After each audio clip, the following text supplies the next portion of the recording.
कुस्तुनतुनिया एक पेशन गोई, एक चैलेंज, एक अजीम फतह है, जद्दोजहद की एक दास्तां जो हमेशा जिंदा रहने की सलाहियत रखती है। नबी करीम सल्लल्लाहु अलैहि वसल्लम की पेशन गोइयों में से एक अहम पेशन गोई यह थी कि एक दिन कुस्तुनतुनिया पर मुसलमानों का कब्जा होगा, मुसलमान उसे फतह करेंगे और कुस्तुनतुनिया पर मुसलमानों का कब्जा हमेशा बरकरार रहेगा। कुस्तुनतुनिया की फतह और नबी करीम सल्लल्लाहु अलैहि वसल्लम की इस पेशन गोई के दरमियान 8 सदियों का तवील फासला हाइल है। कुस्तुनतुनिया दुनिया के अजीम तारीखी शहरों में से एक है, एक ऐसा शहर जो एशिया और यूरोप दोनों बर्रे आज़मों की संगम बनता है। इस शहर की अपनी कशिश है जिसे हर दौर के हुक्मरान और फातिहीन को मशहूर किए रखा है। हर फातह और हुक्मरान यह ख्वाब देखता था कि वो इस तारीखी शहर को फतह करे और इस पर अपना इक़्तिदार जमाए। कहते हैं कि हज़रत ईसा अलैहिस्सलाम की पैदाइश से 700 साल पहले बहरी कागज़ों ने कुस्तुनतुनिया की बुनियाद रखी। यह शहर भी रोम की तरह 7 पहाड़ियों पर बसाया गया। इस शहर से बास्फोरस का दिलकश और मशहूर कुन मंजर दिखाई देता है। दुनिया में कम ऐसे शहर हैं जिनका महल वाक्य इतना अहम, इतना खूबसूरत और पुरकशिश हो। यह एक महफूज शहर है जिसकी हिफाजत एक तरफ से दरियाए दानियाल और दूसरी तरफ से बास्फोरस करता है, और नबी करीम सल्लल्लाहु अलैहि वसल्लम ने इसकी फतह की पेशनगोई की थी। अरबों ने जब शाम फतह किया तो कुस्तुनतुनिया को तस्खीर करने का ख्याल बार बार उनके दिलों में चुटकियां ले रहा था, क्योंकि वो इस कदर बैजेंटाइन सल्तनत का दारुल हुकूमत बना हुआ था। मुसलमान अपनी इब्तिदाई फतुहात में कुस्तुनतुनिया को भी फातह कर लेते तो यकीनन इस जमाने में तमाम शुमाली यूरोप पर भी उनका तसल्लुत हो जाता और आज की तारीख यकीनन मुख्तलिफ होती। 653 ईस्वी में हज़रत मुआविया रज़ी अल्लाह ताला अन्हु हज़रत उस्मान रज़ी अल्लाह ताला अन्हु की तरफ से शाम के हाकिम ने तराबलस अल शाम में कुस्तुनतुनिया पर हमला करने के लिए एक बहरी बेड़ा तैयार करवाया और बसर बिन इब्ने उतात को अमीरुल बहर बनाकर रोमियों के मुकाबले रवाना किया।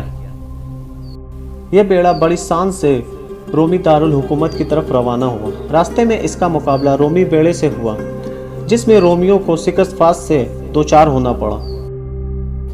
इस कामयाबी के बावजूद बाज़ वजूहात के बिना पर बेड़ा कुस्तुनतुनिया ना पहुंच सका। यसर बिन उतात को फिर सालार बनाकर एक और बहरी बेड़ा कुस्तुनतुनिया रवाना किया गया। तैरी की रिवायत यह है कि बहरी बेड़ा कुस्तुनतुनिया तो पहुंच गया, लेकिन कुस्तुनतुनिया पर कब्जा ना हो सका। इसके बाद फजाला बिन उबैद ने दीना पर लश्कर कसी की, जो अब नए फास्फोरस के करीब वाक़ है।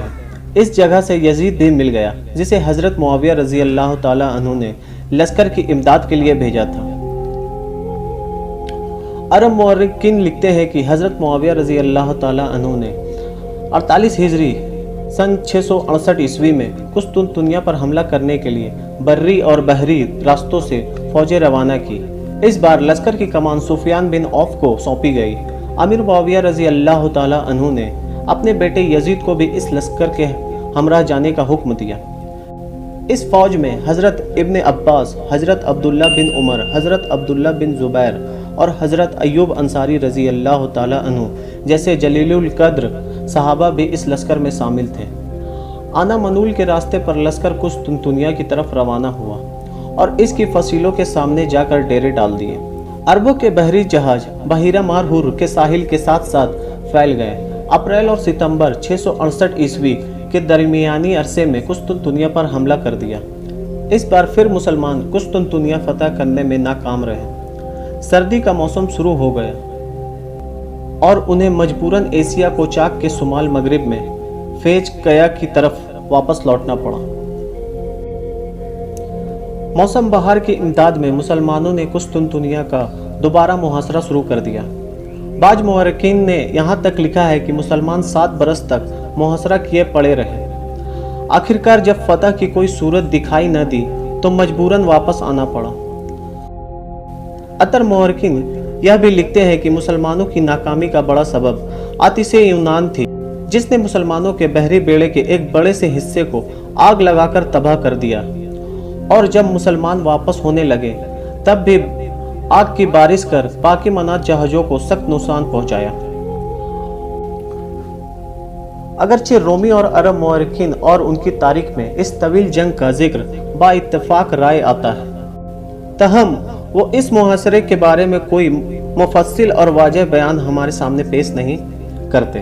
گمان اقبل یہ ہے کہ اس لشکر نے جو خشکی کی راہ سے حملہ آور ہوا تھا، قسطنطنیہ کا محاصرہ 667 عیسوی میں شروع کیا اور 673 عیسوی میں عربی بیڑا وہاں سے واپس ہوا۔ اس محاصرے کے دوران ہی حضرت ایوب انصاری رضی اللہ تعالیٰ عنہ کی وفات ہو گئی۔ آپ ہی وہ خوش قسمت بزرگ ہیں جنہیں ہجرت کے وقت رسول اللہ صلی اللہ علیہ وآلہ وسلم کی میزبانی کا شرف نصیب ہوا۔ حضرت ایوب انصاری رضی اللہ تعالیٰ عنہ قسطنطنیہ کی فصیل کے نیچے سپرد خار کیے گئے، اور ان کا یہ مزار آج مرجع عوام و خاص ہے۔ خدا کی دین ہے، وہ جسے چاہے بلند مرتبے سے نوازے۔ ایسے ہی نعمت خداوندی تعالیٰ نے سلطان محمد کو نوازا، جو تاریخ سلطان محمد فاتح کے نام سے مشہور و مقبول ہے۔ قیادہ یزدی انہیں حاصل تھی کہ قسطنطنیہ ان کے ہاتھوں فتح ہونا ہے، اور خدا کے آخری نبی حضرت محمد صلی اللہ علیہ وآلہ وسلم کی پیشن گوئی پوری ہونی ہے۔ محمد دوئم، جسے بعد میں سلطان محمد فاتح بننا تھا، اس کا بچپن اگرچہ روایتی شاہی انداز میں بسر ہوا، اس کے باوجود مورخ بتاتے ہیں کہ وہ محض ایک شہزادہ بلکہ وہ ایک ذہین طالب علم۔ جس زمانے میں سلطان محمد فاتح پیدا ہوا، اس زمانے میں سلطنت عثمانیہ بہت وسیع ہو چکی تھی، اور یورپ کے حکمران اس کے معروف رہتے تھے۔ سلطان مراد دوئم نے خود اپنے بیٹے کی تعلیم و تربیت میں ذاتی دلچسپی لی تھی، کیونکہ محمد دوئم کو وارث تخت بننا تھا، اور عثمانی سلطنت کے استحکام کے لیے لازمی تھا کہ اس کا حکمران بڑا فاعل، بہادر و باوقار ہو۔ ترکی سلطنت کا صحرا اس وقت پوری دنیا میں تھا، چونکہ یورپ اس کا ہمسایہ تھا، اور ترکی سلطنت میں یورپ کے کئی حصے بھی مفتوح علاقوں کی حیثیت میں شامل کیے جا چکے تھے۔ اس لیے یورپی حکمران اکثر سلطنت عثمانیہ کے خلاف سازشیں کرتے رہتے تھے۔ ان سازشوں کے دفاع کے لیے مستعد اور چوکنا رہنا پڑتا تھا۔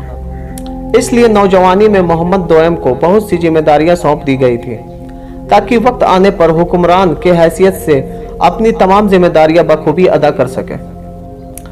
محمد دوئم کو کئی ذمہ داریاں سونپی گئی۔ اسے یانیچری کے ساتھ وابستہ کیا گیا، تاکہ جہاں وہ خود زفاکس بن جائے، وہاں یانیچری فوج کے ساتھ اس کا ذاتی رابطہ بھی گہرا ہو۔ یانیچری فوج سلطنت عثمانیہ کی ریڑھ کی ہڈی تھی۔ محمد دوئم 1491 عیسوی کو اپنے والد سلطان مراد دوئم کی وفات کے بعد تخت نشین ہوا۔ سلطان محمد دوئم کے نام سے وہ سلطنت عثمانیہ کا 7واں حکمران بنا۔ اس وقت اس کی عمر 21-22 برس کے درمیانی تھی۔ 21-22 برس کی عمر میں وہ 5 زبانوں کا دسترس حاصل کر چکا تھا۔ اس کا حوصلہ جواں تھا اور عزائم بلند تھے۔ اس کا نصب العین بھی ہمیشہ اس کے سامنے رہا تھا۔